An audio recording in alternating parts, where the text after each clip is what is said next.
I guess what to the positive aspects. Yeah, I think the positive aspects of this neighborhood is you have a really centralized arts district. Are pretty unique people, like definitely different than what I'm used to from my part of town because I live in the south side. It's, full of a bunch of college kids that just kind of create a really great community, especially around here.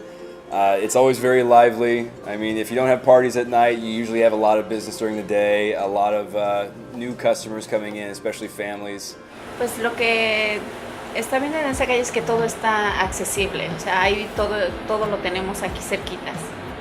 Eso es lo que nos gusta. And I think you have a community here that is moving more towards working together much more effectively as arts organizations and cultural organizations here, in addition to the businesses here.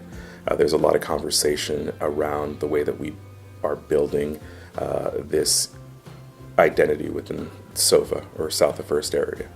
I think that we've all kind of created a little home in this little creation area. So I think it's really kind of opened up dialogue between the businesses and also the arts organizations here. There's much more of a fluidity of these conversations that are happening, and I think everybody collectively knows that this is like any ecosystem. There's a dependency on each other to actually make this a destination where people come. I often hear San Jose is one of the best kept secrets, which, to me it's a given because I'm here and I'm experiencing all the things that are happening here. For the most part, it's a lot of students and friendly people. Can we do more? Of course we can do more. I think we can always do more.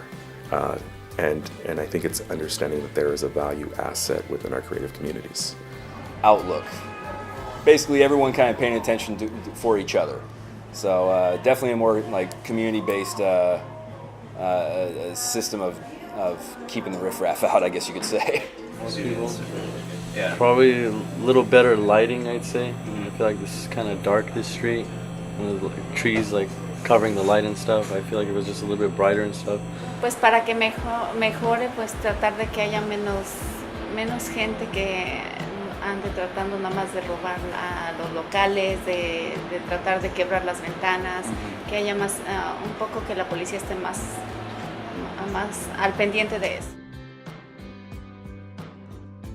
And the more that we create I think a safe space and a space that is active, I think people start to feel more safe coming down here.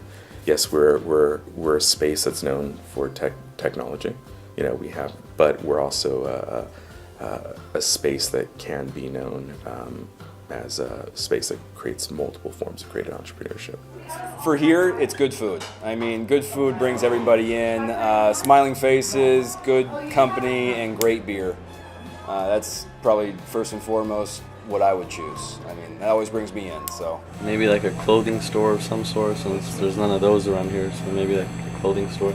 Well, you know what? I'd love to see a barbecue place open up soon, but there's not a barbecue place around here. The nearest one's down across on the other side of downtown, and that's a walk, and they're extra expensive, and college kids can't really afford that. I think we need to bring a different demographic to this town, or this area of William and Tenth. There's an investment in the idea of family here, and that families can come here, and our programming is family-based, and that this is a place where you're going to want to come because it is safe.